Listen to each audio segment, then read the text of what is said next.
దిగంబరా దిగంబరా దత్తా దిగంబరా శ్రీపాదవల్లభ దిగంబరా శ్రీ నరసింహ సరస్వతి దిగంబరా. శ్రీ గురుచరిత్ర అధ్యాయం 46. శ్రీ గణేశాయ నమః. శ్రీ సరస్వత్యై నమః. శ్రీ గురుభ్యో నమః.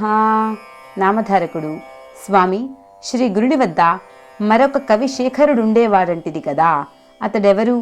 అతడు శ్రీ గురునికి భక్తుడు ఎలా అయ్యాడో, ఆయనను ఎలా సేవించాడో దయచేసి వివరించండి అన్నాడు. సిద్ధయోగి ఇలా చెప్పనారంభించారు.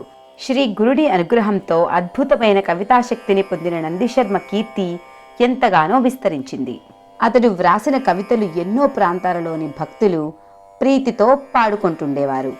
ఆ రీతిన శ్రీ గురుని మహాత్మ్యం మరింతగా వెల్లడై ఎందరెందరో భక్తులు వారి దర్శనానికి రాసాగారు.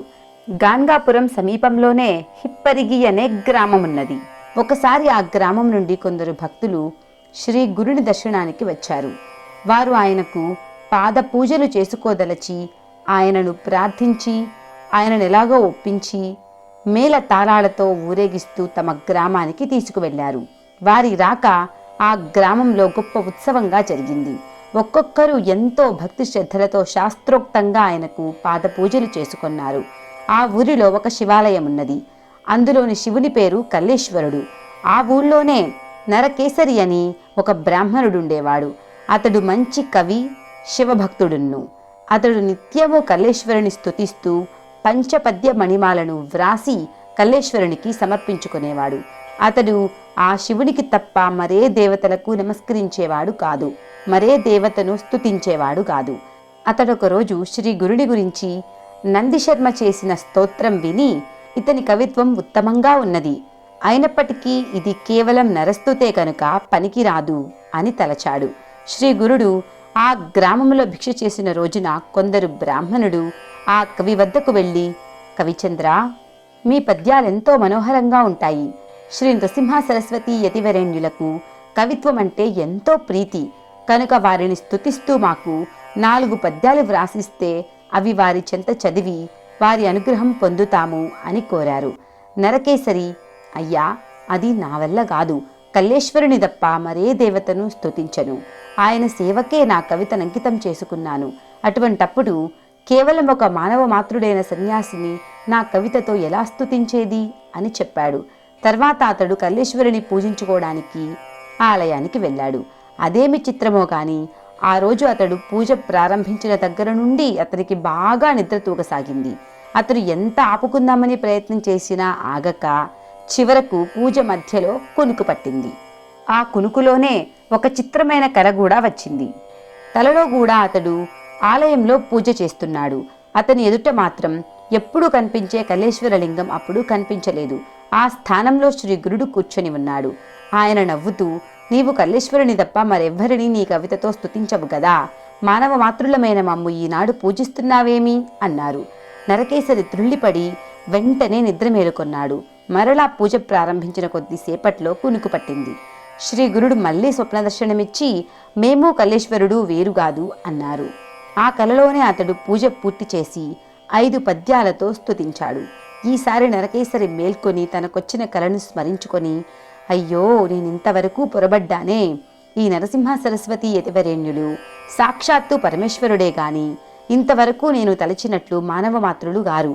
కేవలం భక్తులను ఉద్ధరించడానికే భగవంతుడు ఇలా అవతరించాడు. ఈ శ్రీ గురుడు ఆ త్రిమూర్తుల స్వరూపమే కాకుంటే ఈనాడు పూజలో నాకు దర్శనమిచ్చి నా సందేహానికి సమాధానం ఎలా ఇవ్వగలరు అని నిశ్చయించుకున్నాడు.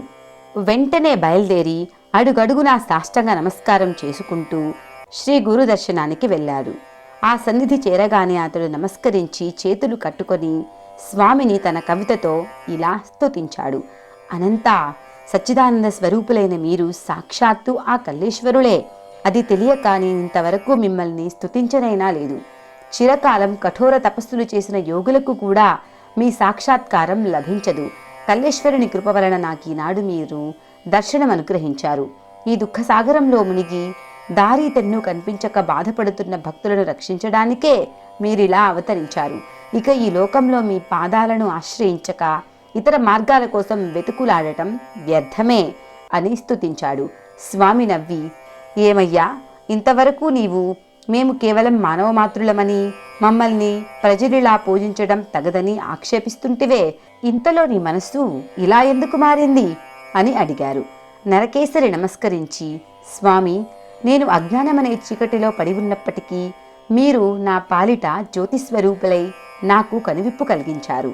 ఇంతకాలం నేను శ్రీ కల్లేశ్వరునికి చేసిన పూజలు ఫలించి ఈనాడు నాకు మీ పాదసేవ లభించింది అని తనకు కలిగిన దివ్యానుభవం ఆయనకు విన్నవించుకున్నాడు. ఆయనను పూజించి స్తుతించి తనను శిష్యునిగా స్వీకరించి అనుగ్రహించమని వేడుకున్నాడు. నీ అభీష్టాలన్నీ నెరవేరుగాక అని శ్రీ గురుడు ఆశీర్వదించారు. నరకేసరి ఎల్లప్పుడూ వారి చెంతనే ఉండదలచానని కోరాడు. శ్రీ గురుడు, ఈ కల్లేశ్వరుడు పరమశ్రేష్ఠుడు, ఆయనంటే మాకెంతో ప్రీతి గనుక మేమెప్పుడూ ఆ రూపంలో హిప్పరిగిలో ఉంటాము. కనుక నీవు ఎప్పటివలే నీవక్కడనే ఆ రూపంలో ఉన్న మమ్మల్ని పూజిస్తూ ఉండు అని ఆదేశించారు.